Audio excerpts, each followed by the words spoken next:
The final chord reached the second-floor railing before my meter finished drawing the first red spike.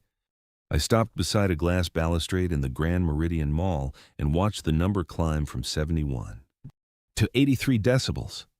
Below me, fountain water struck black stone, escalators whined against their tracks, and hundreds of shoes crossed polished marble. Yet a grand piano carried through all of it without an amplifier. The woman at the keyboard leaned into the last measure. Her light pink dress had a modest round neckline and soft sleeves that moved with her shoulders. Blonde hair fell across one side of her face. Her hands remained the real center of the scene, controlled, economical and strong enough to make the atrium's curved glass sing back. I lowered my acoustic tablet. The development board had hired my firm to map sound bleed from the new luxury wing before its tenants signed. Final leases. Objective measurements were my responsibility. The piano sat exactly where a concave storefront and the fountain canopy created a 6-decibel focusing effect. If my report blamed the performer instead of the building, I would be certifying bad data. I moved downstairs, following the music through air that smelled of floor wax and chlorinated water. When the woman released the sustain pedal, the note dissolved into conversations and shopping carts. She turned on the bench and found me standing beyond the performance circle. Her eyes moved from my face to the calibrated microphone clipped beneath my tablet. "Is it the song?" she asked. "Or me?" "The room," I said. Her smile widened. "That was not one of the choices. The room is adding energy between 250 and 400 hertz. Your left hand is exciting a focal point behind the jewelry corridor." She rested one hand on the ebony rim. Most people just request the title. "Adrian Bennett, lead acoustician for the renovation." "Valerie Morgan, pianist currently being accused of upsetting expensive watches." Before I could ask what she meant, Manager Davis crossed the promenade with a yellow notice on a metal clipboard. 2 security officers followed several steps behind, visibly uncomfortable. "Ms. Morgan, your performance is suspended after today," Davis said. 3 East Corridor retailers reported repeated disruption. If the board confirms the notice on Friday, maintenance removes the piano and your contract ends. Valerie stood but did not leave the bench. "My contract permits unamplified performance from noon to 4. I have not exceeded the posted atrium limit. Section 9 also allows management to restrict any activity interfering with premium retail operations." Davis placed the notice on her leather music binder. "The stores pay more in 1 month than this program earns in a year." His goal was not hidden. Davis wanted the piano gone before a luxury automotive sponsor leased the promenade for a 6-week display. Retail complaints gave him leverage, and his role allowed him to impose a temporary suspension and recommend termination. He could not cancel the contract alone. But Valerie had 7 days to answer his notice before the board authorized removal. Valerie needed the contract for more than pride. Her symphony position had ended during a funding reduction the previous year. Mall performances and evening lessons now covered her conservatory debt and apartment rent. The grand piano belonged to the Meridian Arts program. Her contract gave her scheduled practice access. Without that income and instrument, she would lose both her repayment plan and the place where she prepared students for auditions. 2 barriers blocked the easy exit. Comparable rehearsal rooms charged more per hour than she earned from a mall performance, and her debt agreement required 12 consecutive months of documented income before she could renegotiate payments. Moving to another mall would not solve the 7-day suspension or replace immediate piano access. My practical reason for joining the problem existed before attraction.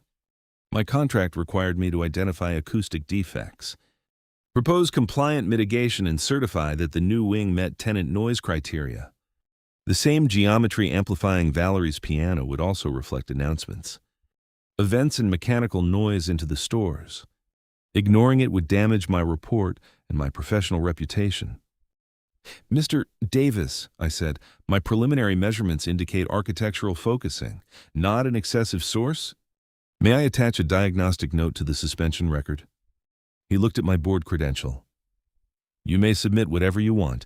Friday remains Friday." He left with the officers. Valerie read the notice twice. Fountain spray hissed behind us. "Would you like to see the measurement?" I asked. "Yes." I showed her the spectrum and pointed to the reflected energy peak. "This does not prove the full solution. It proves that moving or treating the source zone may reduce the bleed without silencing the piano." "What would testing require from me?" 2 controlled sessions, a repertoire you choose, and written permission to record acoustic levels. I do not need ownership of your performance recording, only anonymous frequency data. Facilities must authorize anything placed in the atrium." She studied the graph. "Send the scope to my manager and me. We decide after we read it." "Who is your manager?" "My younger sister, Chloe. She knows contracts better than most people who write them." That evening, I submitted a diagnostic request through the board portal. It specified measurement locations, maximum test duration, privacy limits, and removal of every temporary item after each session. Elias. My sound tech assistant added a cable safety diagram. Facilities and mall security approved a 2-hour test for the next afternoon. Valerie and Chloe returned the performer release with 2 changes. No commercial reuse of the audio, and no test outside Valerie's contracted hours without a separate agreement. I accepted both. At 1 o'clock the next day, Elias pushed a cart of fabric-wrapped absorber panels into the atrium. They were diagnostic tools, not a permanent design. Chloe photographed their placement while Valerie arranged sheet music inside her worn leather binder. "I don't need charity," Valerie said as I positioned the calibrated microphone. "If the board hired you only to help me, I would decline." "The board hired me to stop this building from misdirecting sound. Your piano reveals the defect more clearly than a test speaker." Chloe looked up from the release form. "So her competence is useful to your contract?" "Very." Valerie exchanged a glance with her sister. "Then we work as professionals." "Agreed." She chose a classical movement with strong bass passages and wide dynamic range. Elias marked 12 measurement points from the piano to the east corridor. I placed temporary absorbers outside every emergency route and kept the performance circle open. "Ready when you are," I said. Valerie began softly. I logged the background level, then raised one finger for the full passage we had authorized. Her hands crossed and separated above the keys. The melody grew without becoming harsh at the glass storefront. The meter registered the same concentrated band I had seen from upstairs. We repeated the passage after shifting the piano 3 feet away from the focal center. The east corridor peak fell by 2 decibels. Angling 2 absorber panels behind the piano lowered it another 3. The atrium retained warmth and clarity while the jewelry store threshold stayed under the tenant criterion. I turned the tablet toward Valerie, Chloe, and Elias. "The source level remains nearly unchanged," I said. "The reflected level drops 5 decibels at the complaint locations. That is audible and repeatable. But this setup is only proof of concept." "What could replace black panels?" Valerie asked. I opened a sketch. A curved micro-perforated wood screen behind the piano. Absorption inside the planter bases and a minor position change. A DSP limiter on scheduled announcements would control other sources, but it would not cancel live piano across an open corridor. Chloe tapped the proposed screen. "Can it look intentional?" "That is the architect's job. Mine is making sure beauty does not reflect 300 hertz into a watch display." Valerie closed her binder. "You make romance difficult, don't you?" Elias coughed into his clipboard. "We are discussing perforated wood," I said. "Exactly." The first week ended with a temporary victory. The board paused piano removal until a formal acoustic pilot could be reviewed. Valerie kept performing under a measured dynamic limit, and Chloe received the complaint logs Davis had cited. The logs created a new problem. 2 complaints occurred before Valerie's scheduled hours. When the piano was locked, a third coincided with a fountain maintenance test. Davis had grouped unrelated noise events under her performer file. "Was that deliberate?" Chloe asked during a meeting at the cafe beside the atrium. "We should not claim intent without evidence," Valerie said. "We can prove the timestamps do not match." She highlighted each inconsistency and requested the security schedule. Fountain log and original retailer emails. Chloe sent the packet to the board secretary, not to social media. I watched Valerie turn pressure into a clean record. She did not need me to speak for her. My part was to provide calibrated measurements with their limitations intact. During the second week, a compact routine formed after the stores closed. Valerie used her authorized practice window while Elias and I mapped the remaining reflections. The mall entered night mode around 9. Escalators slowed, fountain pumps dropped to half power, and overhead lights settled into a low electrical hum. My black thermos appeared on the same cafe table every evening. Valerie took her first break 40 minutes after she began, so I started pouring a second cup 10 minutes before then. By the time she closed the leather binder, the coffee was warm rather than hot. On Thursday, she lifted the cup and examined me over the rim. "You measured my coffee schedule." I observed a repeatable pattern. That is a concerning way to describe kindness. The result remains drinkable. She carried the cup to my laptop and pointed at a vibration map. "You have stared at that fan signature for 3 hours. The East Wing air handler produces a 40 Hz tone. It may excite the storefront framing after installation." Valerie reached past the screen without touching me and closed the laptop halfway. "Will anyone lose a building if you stop for 10 minutes? No. Then listen." She returned to the piano and played a quiet arrangement that never rose above the fountain. The melody used the spaces between mechanical sounds instead of fighting them. My shoulders lowered before I noticed the change. When she finished, I opened the laptop again, but first I drank the coffee. The diagnostic report went to facilities, Ida, the architect, and the board. It recommended a 4-week pilot using a movable slatted screen with concealed mineral fiber absorption, 2 treated planter bases, and a revised piano position. The materials carried flame spread documentation. Egress drawings showed clear paths. An AV integrator would apply a conservative limiter only to the mall announcement system, leaving the acoustic instrument untouched. Nothing in the design promised silence. The goal was compliance at tenant thresholds while preserving intelligibility and musical character in the atrium. Week 3 brought the social pressure Davis had been building. The automotive sponsor submitted a paid proposal for the piano location. Davis circulated a memo claiming that live music reduced premium brand exclusivity and that an advertisement display would generate more direct revenue. He also offered Valerie a revised contract. She could remain as a visual pianist, miming along to a low-volume pre-recorded track during selected events. The pay would fall by 40%, and the mall could use her image in promotions without additional compensation. We met at the cafe with Chloe present. Valerie laid the proposal beside her leather binder. "If I sign, Davis keeps a performer while removing the performance," she said. Chloe opened their debt spreadsheet. "The reduced income breaks your repayment agreement by the second month." I kept my hands around my own cup. "Would you like an acoustic opinion, a contract witness, or no input?" "Acoustic opinion only," Valerie said. "The pilot data shows live piano can meet the criterion. Pre-recorded playback does not solve the architectural focusing unless its loudspeakers are separately zoned."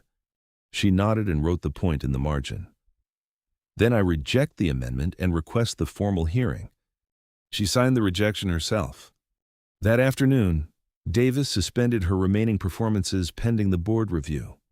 Security locked the piano under the temporary notice procedure. Valerie lost 2 weeks of expected income before the hearing. The yellow lockband around the keyboard was the first real-world threat the paperwork could not soften. Valerie stood beside it with her arms folded. Shoppers moved around us without noticing. "My Saturday students audition in 3 weeks," she said. "Their families paid for piano preparation, not explanations." Chloe had already calculated their options. A community arts center offered a practice room at a discounted rate, but only in the mornings. Valerie shifted lessons, used part of her emergency fund, and documented every replacement cost for the appeal. "Would transporting your music stands help?" I asked. "Yes, the stands, not the piano and not the students." "Understood." Elias and I carried 3 folded stands to Chloe's car after our shift. Valerie directed where each one went. The act did not solve her contract, but Saturday's lessons continued. The following night, the empty performance circle changed the atrium's sound. Fountain reflections became more obvious without the piano masking them. Our microphones recorded a complaint-level peak during the mall's own promotional announcement. Elias checked the timestamp. Same band Davis assigned to Valerie. I ran the test twice with IT present. The result repeated.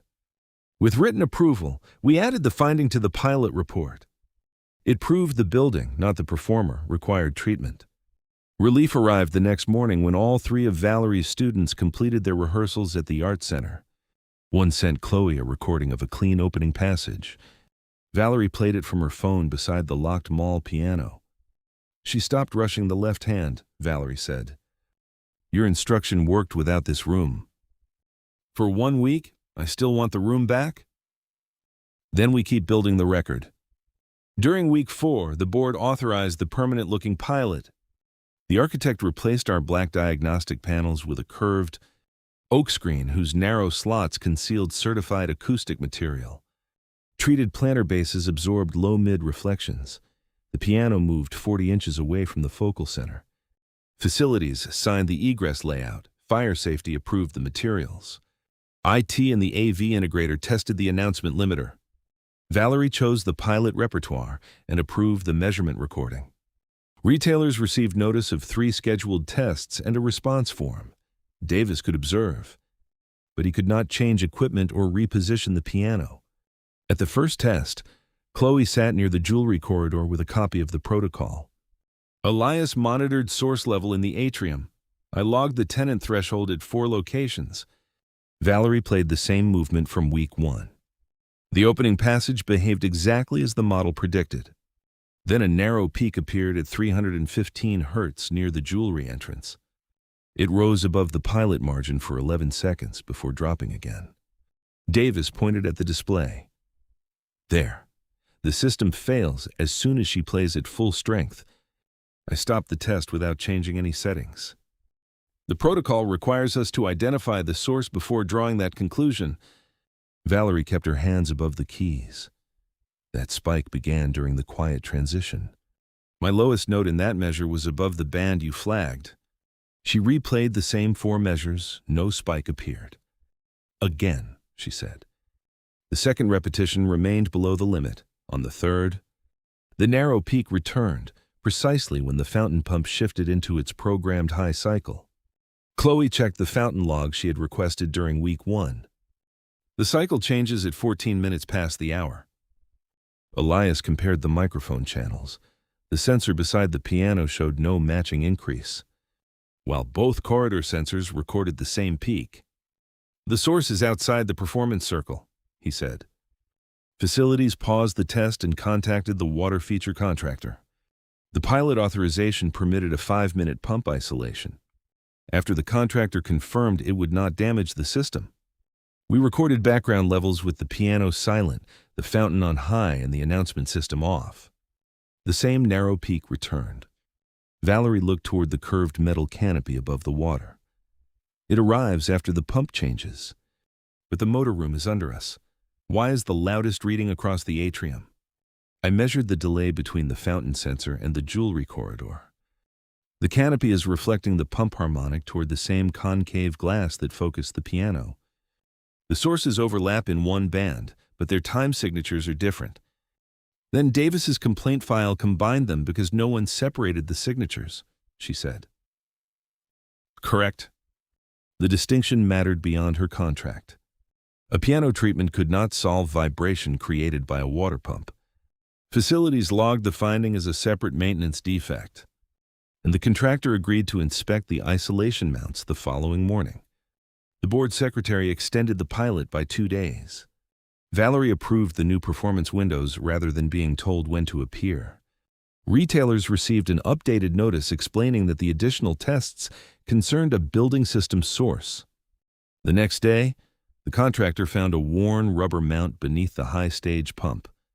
At normal speed, it remained quiet. During the programmed boost, The mount allowed the housing to transfer vibration into the concrete basin. Facilities replaced all 4 mounts under a documented work order. We repeated the background test. The 315 Hz peak fell by 7 decibels before Valerie touched a key. "Now we test the piano treatment on its own evidence," she said. The second controlled performance ran for 40 minutes. Chloe tracked each repertoire passage against the complaint locations. Elias watched the source microphone. I logged the corridor readings. Valerie deliberately repeated the quiet transition where Davis had identified the first anomaly. The meters held below the agreed line. Davis stood near the planner with his arms folded. Valerie did not look at him for approval.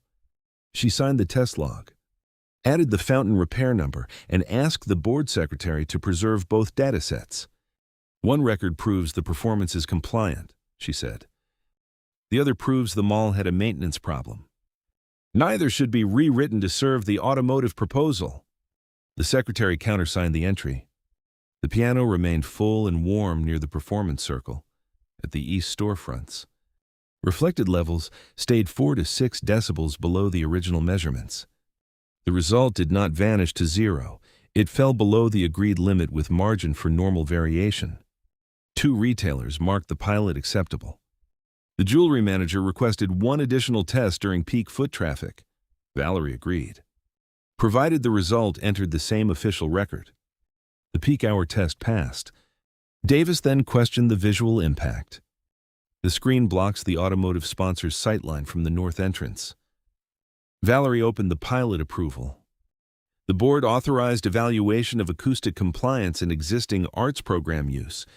A future sponsor does not currently hold this space." He looked toward me. "Mr. Bennett, surely your screen could move behind the fountain." "Not without losing the measured performance," I said. "I can model alternatives if the board expands my scope. I cannot certify an untested position." Valerie closed the document. The pilot remained where it was. That evening, we celebrated with coffee from my thermos. Chloe brought sandwiches, and Elias produced 4 paper cups as if unveiling rare equipment. "To acceptable reflected levels," he said. "You need hobbies," Chloe replied. "This is my hobby." "That explains Adrian." Valerie laughed into her cup. The night mode hum continued overhead, but for once I did not open my laptop. Week 5 was preparation rather than rescue. Chloe assembled income statements, the debt payment schedule, replacement room receipts, and attendance records showing that Valerie's performances increased dwell time near the cafe and bookstore. She did not claim music rescued the entire mall economy. She showed measured value. Valerie prepared her own presentation. Slide 1 stated the contract rights she wanted preserved. Slide 2 separated her performance data from unrelated fountain and announcement complaints. Slide 3 presented the pilot results and retailer responses. Slide 4 offered a practical 12-month agreement with scheduled monitoring. I reviewed only the acoustic pages after she asked. Elias independently checked the sensor serial numbers. The architect supplied material certificates. Facilities documented installation cost and maintenance duties. "What happens if the board approves the screen but not my contract?" Valerie asked during rehearsal. "That is a governance decision, not an acoustic conclusion," I said. "Good. Say exactly that if they ask." "I will." She advanced to her final slide. "And if they ask whether the piano can move for paid displays?" "It can move only after new measurements establish another compliant position." "Meaning the sponsor does not automatically outrank the arts contract." "Meaning every use must meet the same criteria." Valerie smiled. "Evidence is wonderfully impolite." The night before the hearing, I remained at the cafe table after everyone left. The fountain had shut down, exposing the faint rattle of an escalator access panel. My report was complete. Yet I adjusted one caption for the 5th time. Valerie closed my laptop gently. "That page was correct 20 minutes ago. The legend could be clearer." "Will the board misunderstand a blue square labeled measurement point 4? "Unlikely." She placed the thermos in my equipment case. "Then go home. I need my acoustician awake, not perfect." I let the case remain closed. Week 6 began with the final board hearing. 5 voting members sat at a long table overlooking the atrium. The board secretary entered every exhibit into the record. Davis presented the retailer complaints and automotive proposal. Chloe presented the financial and contract history as Valerie's authorized manager. Then Valerie stood beside the piano. "I am not asking the board to ignore retailer concerns," she said. "I am asking you to separate verified acoustic events from unrelated noise. Apply the same standard to every source and honor a performance. Contract that the approved pilot proves can operate safely." She showed the mismatched complaint timestamps, the live piano measurements, and the announcement system peak. She presented retailer acceptance forms and the proposed monitoring schedule. "If the board renews my contract," she continued, "I will maintain the agreed repertoire limits during premium events, participate in quarterly measurements, and coordinate any piano relocation through facilities. I will not mime to a recording or surrender promotional rights as the price of keeping my job." The room remained quiet after she sat down. My testimony lasted 12 minutes. I explained the concave focusing effect, test repeatability, and limits of the pilot. I did not call the system perfect. I stated that the proposed treatment met the written tenant criterion at every monitored point under both controlled and peak hour conditions. Elias authenticated the equipment logs. Facilities confirmed egress and maintenance. The architect accepted responsibility for integrating the oak screen into the renovation documents. The board recessed for 40 minutes. When it returned, the chair read a written decision. Valerie's suspension was reversed. The mall renewed her performance and practice agreement for 12 months, restored the 2 weeks of lost fees, and preserved her approval rights over promotional use of her image. The acoustic pilot became a permanent installation subject to quarterly monitoring. The board rejected the automotive proposal for the existing piano zone, but invited the sponsor to apply for another location.